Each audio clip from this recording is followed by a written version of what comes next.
बिस्मिल्लाहिर्रहमानिर्रहीम। आज की जो हमारी लैब है that is about Excel sheet import and export and project tables.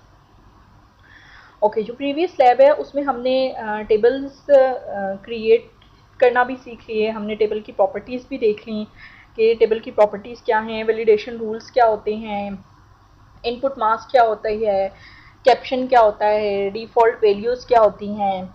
और इसी तरह से हमने जो डिफरेंट टेबल की प्रॉपर्टीज़ हैं, रिक्वायर्ड फील्ड है, कैप्शन है, स्मार्ट टैग है, और इस तरह की हमने सारी फील्ड प्रॉपर्टीज़ देखी। लुकअप टेबल की क्या प्रॉपर्टीज़ हैं, लुकअप विज़िट अगर आप बनाते हैं तो उसकी क्या क्या प्रॉपर्टीज़ हैं, उसमें आप वैल्यूज़ को ऐड कर सकते हैं, डिलीट कर सकते हैं। आज हम देखेंगे कि अब हमारे पास लेट सपोज के एक एक्सेल शीट है और उस एक्सेल शीट में मेरे पास सारा रिकॉर्ड मौजूद है, ठीक है, और मुझे उस एक्सेल शीट को इंपोर्ट करना है। बेसिकली सारा रिकॉर्ड जो है वो उस एक्सेस के ऊपर मुझे चाहिए in the form of tables. Excel sheet तो हमने जो फर्स्ट लैब एक्सेल की थी उसमें हमने देखा था कि जो सेल्स की फॉर्म में उसमें काम होता है, उसमें कोई टेबल्स एंटिटीज़ नहीं बनती, उसमें record keeping in the form of cells होती है, in the form of rows and columns होती है। उसमें हम कोई एंटिटी या अलग से टेबल नहीं बनाते। हाँ, उसमें हम वर्कशीट्स बना लेते हैं। फॉर एग्जांपल एक वर्कशीट है उसमें हमने स्टूडेंट का रिकॉर्ड रखा हुआ है, दूसरी वर्कशीट है उसमें हमने फैकल्टी का रिकॉर्ड रखा हुआ है, तीसरी वर्कशीट है उसमें हमने स्टाफ का ये रिकॉर्ड रखा हुआ है। इस तरह हमने डिफरेंट रिकॉर्ड कीपिंग की हुई है, but that is in the form of rows and columns. और उसमें हम डिफरेंट ग्राफ्स बना सकते हैं, हम उसका लेआउट डिफरेंट है, उसमें रिकॉर्ड कीपिंग डिफरेंट तरीके से है। उसके बाद हमने एक्सेस देखा। एक्सेस पे हमने देखा कि डाटा बेस या रिकॉर्ड कीपिंग जो है वो इन द फॉर्म ऑफ टेबल्स हो रही है, जो कि हम डेटाबेस में मॉडल में पढ़ते हैं कि record keeping in the form of entities है, और उन एंटिटीज़ में जो है वो एट्रीब्यूट्स हैं। फॉर एग्जांपल आप उसकी प्रॉपर्टीज़ या करेक्टरिस्टिक्स सेट कर दें हैं इन द फॉर्म ऑफ एट्रीब्यूट्स। और साथ हमने देखा कि जी रिलेशनशिप्स होते हैं, अभी हम रिलेशनशिप वाला पार्ट करेंगे आगे। तो एक्सेस पे रिलेशनशिप है, लेकिन अगर हमारे पास पहले ही जो रिकॉर्ड कीपिंग प्रीवियस हुई है वो कोई एक्सेल शीट में हुई है, या लेट सपोज बाद में मेरे पास कोई एक एक्सेल शीट आती है और उस एक्सेल शीट को मैंने ऐड करना है अपने इस प्रोजेक्ट में या अपने इस डेटाबेस के मॉडल में या इस लेट सपोज पर्टिकुलर ऐप में, तो उसका क्या तरीका है कि मैं एक्सटर्नल डाटा को इंपोर्ट भी कर सकती हूँ। और अगर यही वाला डाटा मुझे किसी को एक्सेल शीट में, किसी एक टेबल का रिकॉर्ड जो है सारा एक्सेल शीट में चाहिए और मैंने किसी को वो एक्सेल शीट में डाटा देना है, तो उसको मैं एक्सपोर्ट भी कर सकती हूँ। तो आज की लैब हम देखेंगे कि हम एक्सेल शीट से इंपोर्ट या एक्सपोर्ट किस तरह से करते हैं, और जो आपके प्रोजेक्ट के टेबल्स हैं वो प्रॉपर्टीज़ किस तरह से आपने ऐड की हैं। ओके, फर्स्ट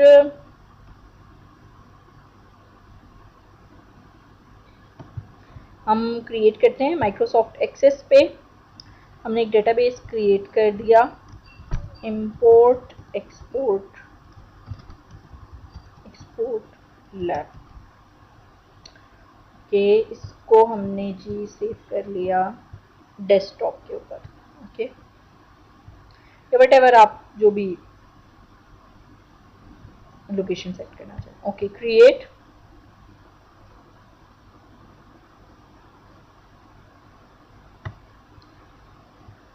ओके, हमने एक टेबल बना लिया। हम टेबल नहीं बनाते, हम जस्ट यहाँ पे एक ऑप्शन है आपके पास एक्सटर्नल डाटा की, आपने इस पर क्लिक किया।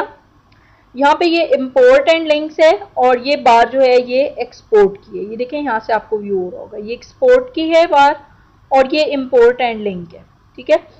आप एक्सेल से एक्सेस से आप किसी और टेक्स्ट फाइल को ये इस तरह से इंपोर्ट कर सकते हैं, या आपने कोई शेयर फाइल है, शेयर आपने की हुई है कहीं किसी आउटलुक उसके फोल्डर के ऊपर, तो यहाँ से भी आप उसको ओपन कर सकते हैं। Same is the case with export. अच्छा, अब हम सबसे पहले इंपोर्ट करेंगे कि मेरे पास एक एक्सेल की फाइल लेट सपोज पड़ी हुई है और उस एक्सेल की फाइल का जितना भी डाटा है मैं चाहती हूँ कि वो इधर इंपोर्ट हो जाए, ठीक है। अब हम यहाँ से एक्सेल की फाइल को ब्राउज करेंगे कि वो एक्सेल की फाइल कहाँ पर पड़ी हुई है। लेट सपोज कि वो एक्सेल की फाइल आपके पास डेस्कटॉप में है प्रैक्टिस के नाम से। ये वो वाली फाइल है जो कि हमने फर्स्ट लैब में प्रैक्टिस के नाम से एक फाइल बनाई थी, जिसमें हमने मार्क्स की बेसिकली रिकॉर्ड कीपिंग की थी। एक स्टूडेंट के जो है वो मार्क्स और जीपीए हमने कैलकुलेट किया था कि जीपीए किस तरह से, लेटर ग्रेड कैसे आएगा, जीपीए किस तरह से प्रिंट होगा, एवरेज मार्क्स कैसे कैलकुलेट करेंगे, सम हम कैसे कैलकुलेट करेंगे, और परसेंटेज किस तरह कैलकुलेट करेंगे, ग्रेड किस तरह कैलकुलेट करेंगे। तो ये वो जो फर्स्ट लैब वाली फाइल थी, यहाँ पर हम इस फाइल को इंपोर्ट करेंगे। ठीक है, ये प्रैक्टिस वाली फाइल ओपन की। ओके, अच्छा यहाँ पे आप देखें वो कह रहा है कि आपने कौन कौन सी वर्कशीट्स, अब 2 वर्कशीट्स बनी हुई थी। एक रिजल्ट ओवरव्यू वाली वर्कशीट में हमने बेसिकली ग्राफ्स बनाए थे, और जो मार्क्स वाली वर्कशीट है उसमें हम लोगों ने बेसिकली जो है वो सारे मार्क्स जो थे, first sectional, second sectional, assignment, quizzes, फिर उनका क्यूमुलेटिव मार्क्स और फिर ग्रेड और उनका सीजीपीए हमने प्रिंट करवाया था। तो हम मार्क्स वाली पहले वर्कशीट को इंपोर्ट करते हैं। ओके, इसको आपने देखें, ये मार्क्स वाली वर्कशीट में ये सीरियल नंबर है, रजिस्ट्रेशन नंबर है, नेम है, फर्स्ट सेशनल मार्क्स हैं, सेकंड सेशनल हैं, इसी तरह से ये पूरी एक शीट बनी हुई है। ये सारा रिकॉर्ड हमने इधर इंपोर्ट करना है। नेक्स्ट,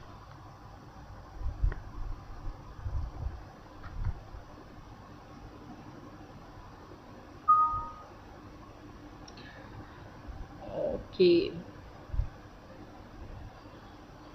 अच्छा ये कह रहे the first row contain some data that can't be used for valid Access field name. In these cases the wizard will automatically assign valid field name. जो फर्स्ट फील्ड नेम है उसका कोई नाम उस तरह से नहीं है वैलिड, जैसे सीरियल नंबर हो गया या इस तरह से कुछ, तो उसको जो एक्सेस है वो खुद अपना वैलिड फील्ड नेम दे देगी। ठीक है, और यहाँ पे ये एक ऑप्शन है first row contains column headings. ठीक है, कि जो फर्स्ट वाली रो है ये पूरी कॉलम हेडिंग के लिए होगी। इसको नेक्स्ट करना है, इसको आपने हमेशा चेक करना है। नेक्स्ट, अब यहाँ से आपके पास ये फर्स्ट कॉलम जो है वो एट्रीब्यूट है सीरियल के नाम से, नेक्स्ट एट्रीब्यूट जो है वो रजिस्ट्रेशन नंबर के नाम से, नेक्स्ट एट्रीब्यूट नेम, और ये सारे रिकॉर्ड्स हैं। अब इधर आप हर एट्रीब्यूट की, हर फील्ड का नेम चेंज कर सकते हैं, डाटा टाइप चेंज कर सकते हैं। जैसे मैं सीरियल का सीरियल है खाली, मैं सीरियल नंबर कर देती हूँ, अंडरस्कोर सीरियल नंबर। ठीक है, नेक्स्ट जो आपके पास फील्ड है उसकी लेट सपोज हम डाटा टाइप चेंज कर सकते हैं, टेक्स्ट के बजाय हम मेमो सेट कर देते हैं। नेक्स्ट, नेम वाली डाटा टाइप है, यहाँ पे हम इसको अपडेट कर देते हैं field name student name, student underscore name. ठीक है, इसे फर्स्ट सेशनल, सेकंड, इस तरह आपकी जितनी भी फील्ड्स बनी हुई हैं उन सब फील्ड्स को आप मॉडिफाई कर सकते हैं। और अगर आप चाहते हैं कि कोई फील्ड आपके पास इंपोर्ट ना हो, ठीक है, वो आपके टेबल में ना शो हो, तो आप इधर डू नॉट इंपोर्ट वाली उस पर चेक कर देंगे। जैसे हम कहते हैं कि मेरे पास जो लेटर ग्रेड वाली है ये मेरे पास इंपोर्ट ना हो फील्ड। ठीक है, इंडेक्स वाली तो मैं आपको बाद में बताऊंगी क्योंकि ये रिलेशनशिप्स में यूज होती है, इसलिए इंडेक्स वाली हम तब यूज करेंगे ऑप्शन, फील्ड ऑप्शन, जब हम रिलेशनशिप्स क्रिएट करेंगे। Okay, next, let Access add primary key. अब प्राइमरी की या तो एक्सेस खुद ऐड कर देगा, वो फर्स्ट फील्ड को कर देगा, या फिर आपने खुद कोई प्राइमरी की करनी है। जैसे मैं लेट सपोज ये जो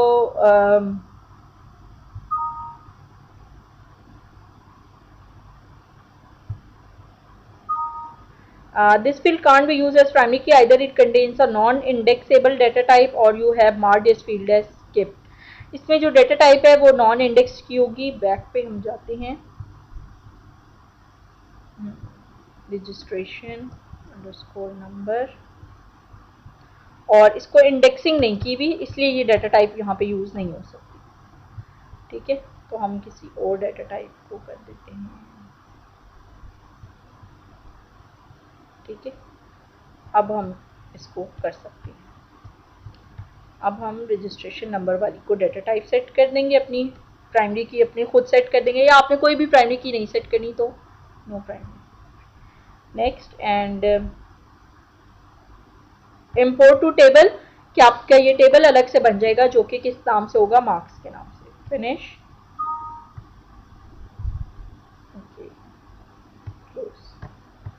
ये आपके पास टेबल बन गया है मार्क्स का। इस पर आपने डबल क्लिक किया तो ये आपके पास सारा रिकॉर्ड, बजाय इसकी कि आप दोबारा ये सारा रिकॉर्ड ऐड करते, ये सारा रिकॉर्ड आपके पास एंटर हो गया। ठीक है,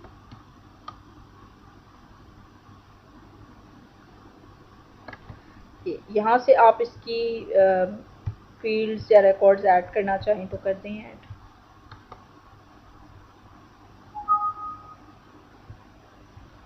ओके, एक रिकॉर्ड हमने ऐड किया, इस तरह से हमने डिलीट कर दिया दूसरा रिकॉर्ड।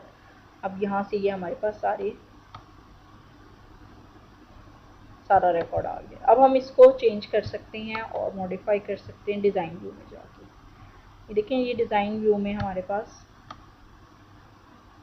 ये सारी वैल्यूज़ हैं। यहाँ पे हम सीरियल को प्राइमरी की सेट कर देते हैं। वो रजिस्ट्रेशन नंबर को प्राइमरी की इसलिए नहीं सेट किया क्योंकि इसमें कोई ना कोई एक रजिस्ट्रेशन नंबर में नल वैल्यू थी, जो कि अभी मैंने रिकॉर्ड डिलीट किया, तो इस वजह से वो जो प्राइमरी की है वो कभी भी नल नहीं हो सकती, उसमें कोई ना कोई वैल्यू ऐड करना ज़रूरी है, इसलिए वो रजिस्ट्रेशन नंबर प्राइमरी की सेट नहीं हो सकी। अगर हम अभी इसको सेट करें तो, क्योंकि अभी तो सब में रिकॉर्ड मौजूद है, तो अब ये सेट हो जाएगी। ठीक है, क्लोज करके, यस, ठीक है, ये अब प्राइमरी की यहाँ पे सेट हो गई है, क्योंकि अब कोई भी वैल्यू ऐसी नहीं है जो कि नल हो या जिसमें वैल्यू इंटर ना की। मेन जो पर्पज़ है वो ये कि आप इतना ज़्यादा रिकॉर्ड दोबारा से ऐड करें, तो आपके पास अगर एक्सेल शीट में वो रिकॉर्ड मौजूद है तो आप उसको इंपोर्ट कर सकते हैं और उसके बाद आप उसकी सेटिंग कर सकते हैं, वट एवर या डेटा टाइप है या प्राइमरी की है या आपने उसको डिलीट करना है उस एट्रीब्यूट को पूरे, तो आप वो कर सकते हैं। ये है जी हमारे पास इंपोर्ट का। अगर यही मैंने एक्सपोर्ट करना है सारा डाटा किसी एक्सटर्नल फाइल में, एक्सटर्नल कौन सी फाइल में, एक्सेल फाइल में, तो हम दोबारा एक्सटर्नल डाटा पे जाएंगे, एक्सपोर्ट में हम करेंगे एक्सेल और यहाँ से मैं ब्राउज करूँगी। लेट सपोज मैं इसको सेव करना चाहती हूँ डेस्कटॉप पे और एक्सपोर्ट चेक के नाम से, ठीक है, okay, save, export data, open the destination file after export is complete. कि एक्सपोर्ट डेटा करें फॉर्मेटिंग और लेआउट जो ऑलरेडी है, और जब ये फाइल एक्सपोर्ट हो जाए तो जो डेस्टिनेशन एक्सपोर्ट वाली ऑप्शन है वो डिस्प्ले करें। ओके, अब आपके पास एक्सेल वाली फाइल ओपन होगी जिसमें ये सारा डाटा क्या हुआ होगा, एक्सपोर्ट हुआ होगा। ये आपके पास एक्सेल की शीट ओपन होगी है जिसमें ये सारा डाटा आपका एक्सपोर्ट हुआ हुआ है।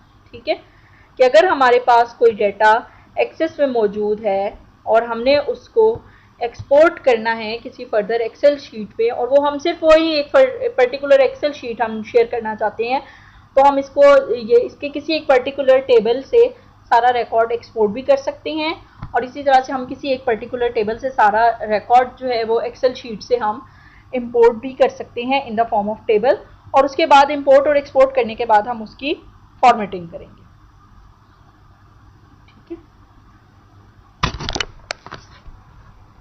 है, किसी को अगर इसमें कोई कंफ्यूजन है तो वो दोबारा मैं ये जो इसका लैब मैनुअल है इंपोर्ट एंड एक्सपोर्ट का, ये मैं शेयर कर देती हूँ, इसमें सारे स्टेप्स मेंशन है, तो वो अगर आप दोबारा से चेक करना चाहते हैं इसको चेक कर लें, इंपोर्ट भी एंड एक्सपोर्ट भी।